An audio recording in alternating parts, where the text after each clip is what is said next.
Today on the Purpose-Based Retirement Fixed Indexed Annuity Pitfalls you need to watch out for, and answering the question of should you be contributing to a Roth IRA or a traditional IRA.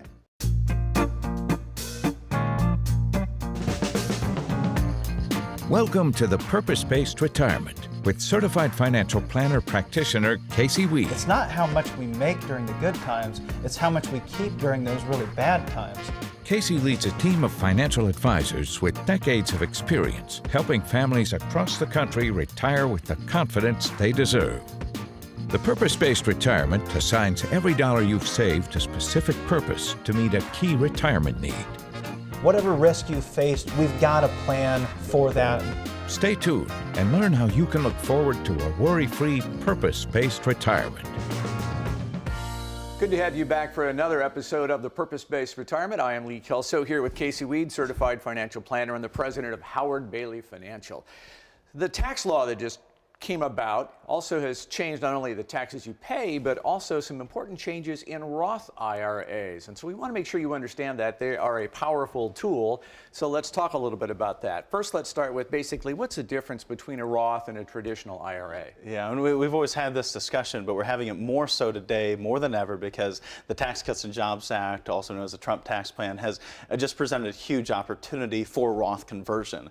And so in order to determine if a Roth IRA is the right thing for you, first you have to understand the difference between a traditional IRA and a Roth IRA. And one of the ways that I typically like to explain that, being that I come from a background of farmers, a lot of farmers in our family, they would often say, I get this big old bag of seed, I throw it out into the field, and I end up harvesting this big taxable crop, right? It'd be much better if I could pay taxes on the seed, throw it out into the field, and harvest this big old tax-free crop. Letting it grow tax-free is what a Roth IRA allows us to do. We pay the taxes today, it grows tax-free into the future, we can leave it behind tax-free to the next generation, we can take distributions tax-free during our retirement years. That might help your spouse as well when they become a single filer someday. It might reduce your Medicare premiums, your Social Security taxes, and we're never forced to take distributions called required minimum distributions that we are from our IRAs. And so there's a lot of big benefits from having Roth IRAs.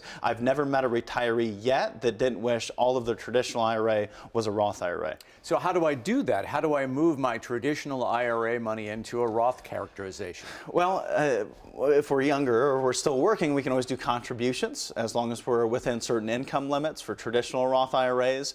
Or if we have an employer with a 401k offering a Roth option, then those income limits go away and we could be throwing large contributions into a Roth 401k. Now, if we're already at a point in our lives where we're maybe getting close to retirement, or heck, it doesn't really matter where you're at in your life. I mean, I've met younger individuals that had IRAs and they were in a low tax environment because they had a situation where they had a bad earnings year. And they said, why don't I go ahead and take some money from my traditional IRA and convert it to a Roth? Sure. Or even during retirement, it might make sense to do a conversion from a traditional IRA to a Roth IRA. And there aren't any income limits on doing that conversion. You don't have to have earned income, and there are no income limits. If you are earning income, those income limits used to be present. Those income limits went away in 2009. So this is something that virtually everybody can do. You just have to determine if it's the best thing for you, and that is dependent on a number of different factors. So what is it in the Trump tax plan that has changed in how you handle Roths and conversions? Well, I mean, for one of the biggest things that's changed due to the Tax Cuts and Jobs Act is tax brackets itself, right? Tax brackets have changed dramatically. On average, you're going to save 20% on a conversion now versus the taxes you would have had to pay under previous tax law. And I think really excitingly is that 25% tax brackets went away, and now we can see a 24% bracket going all the way up to $315,000. That opened up a huge opportunity for people to do larger and larger Roth conversions than ever before, but that only lasts till 2025 unless they make current tax rates permanent before 2025. Now, I think think the challenge that's been created, the downside of what was created here during the Tax Cuts Act was that we now lost the ability to recharacterize a Roth IRA. And the reason that's such a big deal, I think in order to understand why it's such a big deal, is to understand what that really meant and the benefits of doing so. And one of the things that you might think about doing previously is that you converted, say, a traditional IRA to a Roth IRA in December of, say, 17. So you converted it in December of 2017, $100,000 an IRA to a Roth. Now, over the next few months, the market drops. And now that $100,000 that you put in that Roth is now worth $75,000. So you paid taxes on $100,000, but now it's only worth $75,000. Yeah. You might decide, you know what, I'm gonna go back. I want to take this back. And now you take that money and put it back into a traditional IRA. You take back the taxes that you paid as well. Then you might say, well, you know what, now I'm going to go ahead and convert it back to a Roth IRA. So you went from $100,000 that you converted, it went down to 75, you moved it back into a traditional IRA, so now there's 75,000 in a traditional IRA, wait 30 days, up until October 15th, and you can reconvert. So now you can go back, take it back, and convert 75 instead of 100. So that was a big deal in order to make sure that people were taking advantage of market movements. And it was also a big deal to make sure you were maxing out your tax brackets every single year and optimizing that conversion. So you wanted to hit the top of, say, the 15% tax bracket. Well, once you filed your taxes, you found that you went a little bit too far. Or maybe it affected your Medicare premiums in a way that you didn't like, or your Social Security taxes went up too much. Well, now you have until October 15th to say, you know, I really don't want to pay the taxes. I don't know if that was a good idea. Right. And now we back that out. Maybe just back out a portion of that conversion so we just perfectly hit the top of the tax bracket you were trying to get to. Yeah. Now we've lost that ability. Okay, so what do I need to know? How do I evaluate whether a conversion's a good thing? I think most importantly, first we have to figure out what the taxes are going to be, quite obviously. So if you move money from a traditional IRA to a Roth IRA, there's going to be tax consequences to that. Federal taxes, state taxes, local taxes. So work with your CPA and your certified financial planner to determine what that exact tax burden is going to be, and not just in those normal taxes, but what are the taxes, maybe, what's the tax impact on your Social Security taxes? More income may mean more of your Social Security that wasn't taxable is now becoming taxable. Right. You're running into what we call the Social Security tax torpedo. That may still make sense, however, if we project forward and see what the real benefits are, but you want to know what those taxes are going to be when you do the conversion in the first place. And it's not just all about the taxes. It's also the impact today on something that's been relatively newly introduced called IRMA, Income-Related Monthly Adjustment Amounts for people that are drawing Medicare. So if you're of Medicare age, you're on Medicare at this point, if you have income that is too high due to, say, a Roth conversion, now you may end up in a situation where you have penalties that may be upwards of $400 a month on your Medicare Part B premiums, even your Part D premiums. And if that's a pretty big penalty potentially that needs to be factored in to determine if this is really the right thing to do.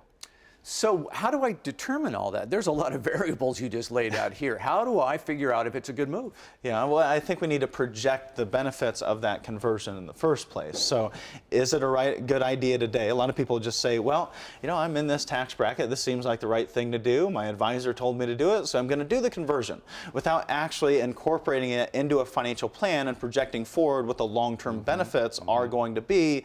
You know, is it going to reduce your required minimum distributions and keep you out of tax brackets in the future? How is it going to minimize your Social Security taxes and your normal federal state taxes moving forward as well? And we use software to help us do that, where we can input those numbers into the software and determine how much we should be converting today and what the net impact is and when our break even is.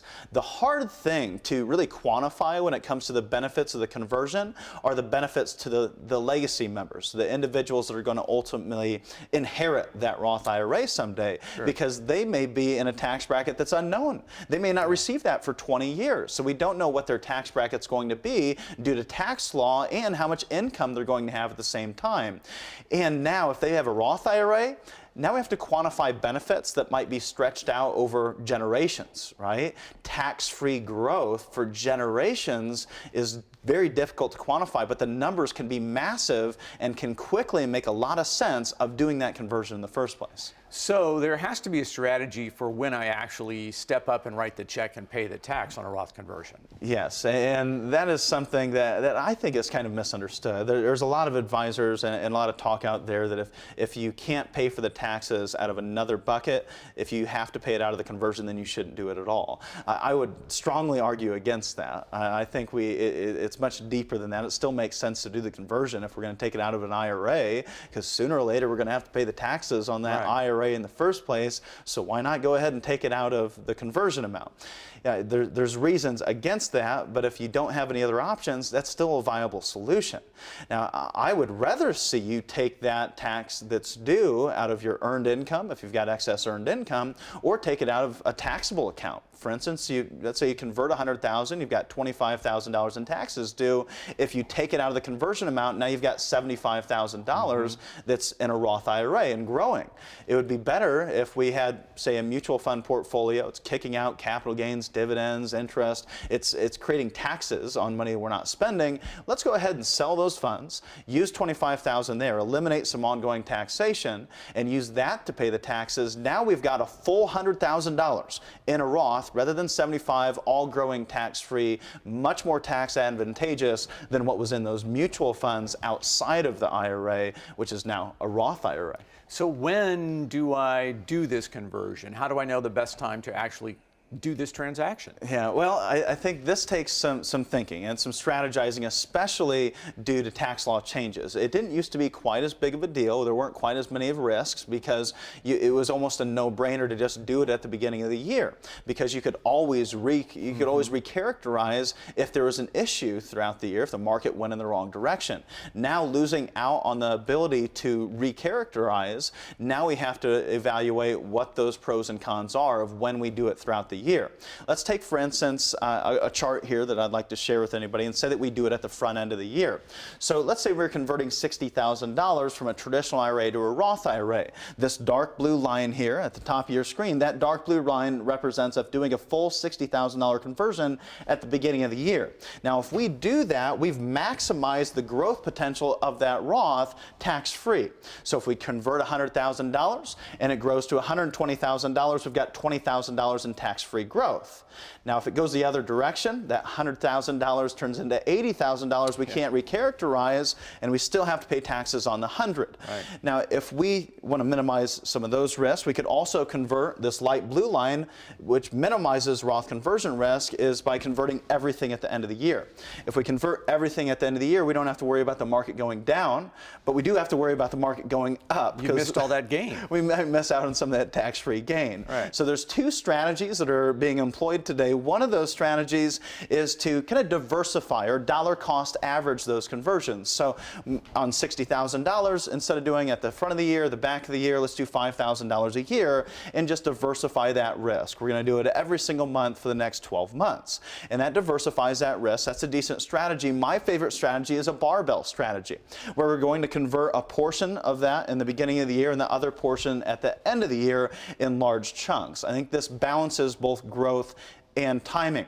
And so, and it also helps in other ways. So let's say that we want to convert $60,000. We convert $30,000 in the beginning of the year.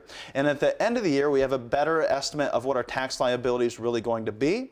And we can do the remaining tax conversion, hit the higher point in our tax bracket that we were trying to get to more accurately, and we balance both those risks. So those are some of the different strategies that need to be evaluated. Makes a lot of sense if you're a business owner particularly and you don't know what your taxes are going to be because you don't know how well that year is going to wind up for you. Exactly. Yeah, it makes a lot of sense.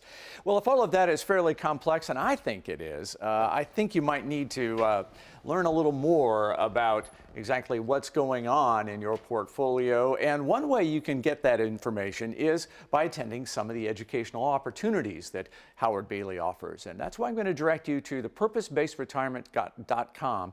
Visit that website. There you can attend some of the learning opportunities, some of the classes and seminars. You can request an appointment if you'd like to meet with Casey, a member of the team, or you can also order a copy of one of Casey's books. So visit thepurposebasedretirement.com. All right, we are coming back in just a second with viewer questions. Stay tuned. You need a plan to create the retirement you deserve. The first step is to tune in to the Purpose-Based Retirement Radio Hour with Casey Weade and Marshall Johnson. Saturdays at 11 a.m. and Sundays at 1 p.m. on WOWO 107.5 FM or Sunday mornings at 11 on 95.3 MNC. Let me help you create the retirement you dream of. Go to my website and pick one of 3 education options to get started today. Get a copy of one of my retirement planning books, sign up for a Purpose-Based Retirement live event, or go to the Purpose-Based Retirement University. 2 days of college-level retirement planning instruction. With the right education and proper coaching, I believe anyone can create the retirement they dream of. It all begins with one step. Visit thepurposebasedretirement.com. It's the part of the program where we answer your questions. Questions come all during the week to info@howardbailey.com. We pick out a few of those and invite people to join us, and that's what we've done with Andrew in Fort Wayne. We have a large amount of taxable income coming into our business this year, and our accountant has recommended establishing a SEP IRA. Do you feel that this is the best way to go? Well, Andrew, for some it is. Now, in general, I would prefer a solo 401k for a business owner that maybe is in a sole practitioner. They don't have any employees, because you will have to contribute for your other employees. That's something to keep in mind if you're setting up a SEP IRA. I do prefer a solo 401k. It offers a little bit more flexibility in those contributions. You might be able to contribute more to a solo 401k. The administrative costs used to be more inhibitive. However, it can be next to free and no cost up front in order to set up a solo 401k today. And a lot of the reasons that an accountant might recommend setting up a SEP IRA instead of, say, a solo 401k is because we're deep into the following tax year. And now it's too late. We're past, say, April 15th. The April 15th deadline applies to SEP IRAs, where you can make contributions for the previous year, where solo 401ks have the end of the year deadline. So now that maybe we're past the end of the year, you might want to look into setting up a solo 401k rather than a SEP IRA. And if you're not wanting to make contributions for maybe other employees, I think it's time to sit down and really analyze all the different options you are. I work with a lot of employers that have those types of goals where they want to set a substantial amount aside for their retirement, but they're not looking to set a substantial amount aside for their employees' retirement, and we might have to get creative in order to make that happen. Okay, Tom, you're up in Elkhart. Go ahead, Tom. Hi. Can I count on part-time employment income during retirement? Well, you can count on it. It doesn't mean that it's actually going to be there, though. And that's why I would recommend that you don't count on part-time employment during your retirement years for a number of different reasons. If, more and more retirees, because they're retiring earlier and earlier and they're spending more and more time in retirement, they want this bridge to retirement, or more of a phased retirement where they're working part-time and then they lead themselves into retirement. We have an employee of ours, Barb, that worked with us for, I always get this wrong, but I think it was almost 20 years that she spent with us.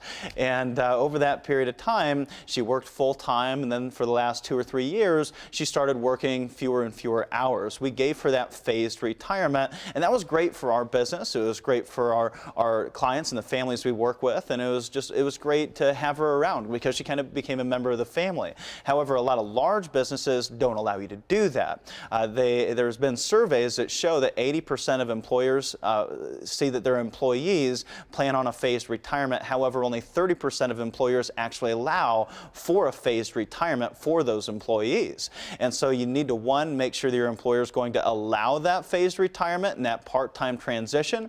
And another reason that we don't recommend you rely on that part-time income is for health reasons. For many different health reasons, we're getting older, and now we're at a point in our lives where we may not be able to go back to work. We may not be able to do those same jobs that we used to do. So I think those are some things that need to be taken into consideration. And we also, along with that, of course, your Social Security income. If we create too much in earnings and you're drawing Social Security, you may see a forced reduction in those benefits. So just a lot of things to think about before you start to rely on part-time income during your retirement years. Yeah, good question, though. Joe, up in Ligonier, you're next. Why would a married couple ever file separately? Well, in general, I would say that they shouldn't.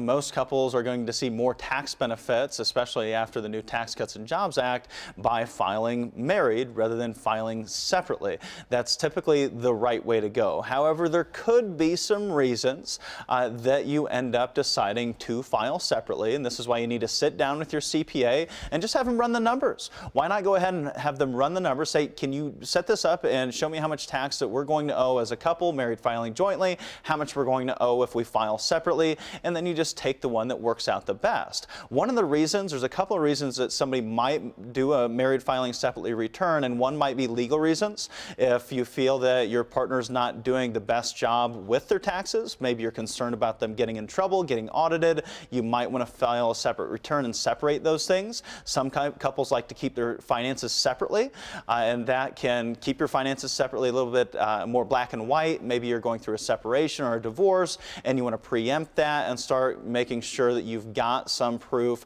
of income and the separation of that income prior to the divorce. So there's a few different reasons you might do that. I think the biggest ones that makes the most sense to file separately are when it comes to itemizing deductions, such as medical expenses, and you have a large disparity in your income. So say one individual has a $100,000 income, the other spouse has a $20,000 income. If we want to deduct our medical expenses, let's say they have to be over 10%, as they will in 2019, over 10%, now we have to get over a hurdle before we can itemize or get those deductions. So on a $100,000 income, we have to have more than $10,000 in expenses. If we have a $20,000 income, we filed that return separately, the hurdle is only $2,000. So that might be one of the reasons, and there's a few reasons there, but I think you want to really think seriously, talk to your accountant, talk to your financial planner before you decide to make that decision. Thank you for all your input. Sure appreciate it. And we hope that you'll be one of the next 10 people to call the number on your screen right now and request a complimentary review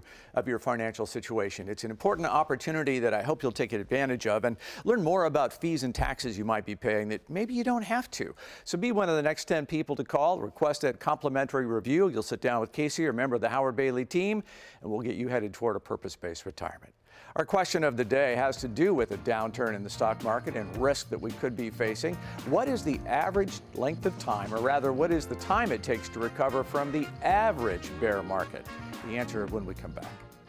You need a plan to create the retirement you deserve. The first step is to tune in to the Purpose-Based Retirement Radio Hour with Casey Weade and Marshall Johnson. Saturdays at 11 a.m. and Sundays at 1 p.m. on WOWO 107.5 FM or Sunday mornings at 11 on 95.3 MNC. The highest educational achievement for a financial planner is the Certified Financial Planner certification.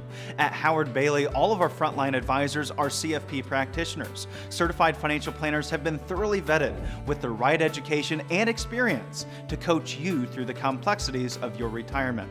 Getting to retirement, that's really the easy part. Find someone with what it takes to get you through this next stage of your life. Would your financial and retirement affairs benefit from a higher level of insight and care? Call us now to find out. So our question of the day was just what is the average amount of time required to recover from a bear market? Casey? Well, Lee, the answer is actually C, 25 months for your average bear market. However, that's not just any bear market. So if we look at the average bear market with a loss of above 20%, then on average, it takes 25 months to recover back to the price it was previously prior to that loss. That doesn't seem like too long, and it really doesn't seem too bad when we have a garden variety bear market. That would be a loss of 20 to 39%, and there's a 14-month on average recovery since 1945 through today. If we look at a mega meltdown bear market, that's occurred 3 times since 1945. That's a loss of greater than 40% during the subsequent bear market following a major bull market, and the time to recovery is 58 months. That's nearly 5 years that it might take to get back to even. So you have to be asking yourself, if we're in one of the longest bull markets in history, equity prices continue to get overpriced, we're going to share with you a number of other reasons we may see the shoe drop here soon. We need to make sure that you're prepared for that. Now, if you have an extended period of time, you have 20, 30 years, maybe more, then maybe you're not too concerned about needing those funds because you have time on your side. However, if you're in retirement, can you go an extended period of time without touching that life savings, because you can't touch the income because it needs to recover during one of these recovery periods. Maybe you're 5 years out from retirement and you say, I've got the time to wait. Well, we spoke with a gentleman here recently that had that time. He said, I don't feel like I need to be more conservative because I have 5 years. I can wait till recovery.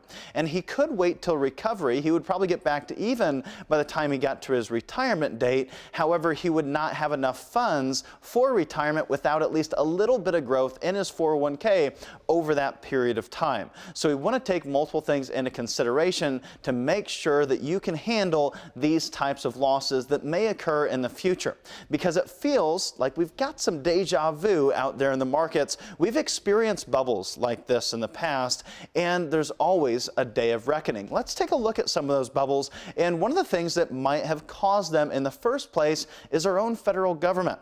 Let's take a look at something called the Fed funds rate, which has been in the news a lot here as of recently and over the last couple of years because they've kept it extendedly low for an extended period of time. And if we go back to the dot-com bubble, when they lowered those interest rates, it led to an asset price bubble, a dot-com bubble that ultimately popped, and we led ourselves into recession. Then they continued to keep that rate low, leading to the housing bubble and the financial crisis of 2008. Now we've found that the Fed funds rate has been kept lower than it's ever been kept for this period of time throughout history, leading us to wonder if we're now in an everything bubble. A housing bubble, maybe a financial bubble with equity prices, as well as bond bubble, which has been spoke about extensively here over the last couple of years as well. Another thing we want to keep an eye on, and what you often hear about, is leverage in the system, also known as debt. We've seen debt skyrocket, not just in the government, but also in household debt and bank debt, corporate debt over the last 50 years. This red line on your screen represents the debt increases we've seen since 1966 until today, and this has led to a lot of the growth that we've seen. However, there's always a day of reckoning for debt that's generated in our system. Another thing we want to look at is how cheap is the market? Is it overpriced? Is it underpriced? There was a Nobel Prize won by Robert Shiller for his work in creating the CAPE ratio. That red line on your screen represents the cost of the market relative to earnings since 1871. And we can now see that we've crossed past some of the most expensive markets in history. We're now more expensive than we were prior to the 1929 Great Depression, and we may quickly approach what we saw during the dot-com crash of the early 2000s. Another thing that is a factor in determining if we're seeing a bubble or not, and if there is this day of reckoning, is household net worth. During every one of the past bubbles that we've seen over the last 20 plus years, we go through the dot-com bubble, and we see this gap between our gross domestic product and our economy's growth and the growth that we actually see in household net worth. Saw the same thing during the financial crisis, and now we lead ourselves into an even larger gap between our economy's growth and the size of our economy versus the size of the average household net worth, leading us to wonder if we are in an everything bubble. Here's my question to you. Are you still investing like you're a kid? Are you still investing like you have 20, 30 plus years to watch those funds go through some difficult times and recover? So how much time do you have? Can you take a pay cut if necessary? If the market pulls back, can you stop drawing that $1,000 a month out of your investment portfolio and wait on a recovery? We need you to begin to ask those questions given the factors that we just shared with you here today. Yeah, and I think that's one of the most frightening things that a lot of people don't really track as closely as you do, all that technical information. Sure, we could absolutely be wrong, and the market continues to grow and skyrocket for another decade like we saw in the 90s. However, we just don't know. This is why we have to prepare for the worst and plan for the best. So I hope that you'll visit thepurposebasedretirement.com. There you can order a copy of, well, not order, you can ask for a copy of one of Casey's books. You can also sign up for some educational events that Howard Bailey Financial puts on. And of course, you can request an appointment with Casey or a member of the Howard Bailey team. Again, that's purposebasedretirement.com. And we will be back here next week this same time for another edition of the Purpose Based Retirement. We'll see you then.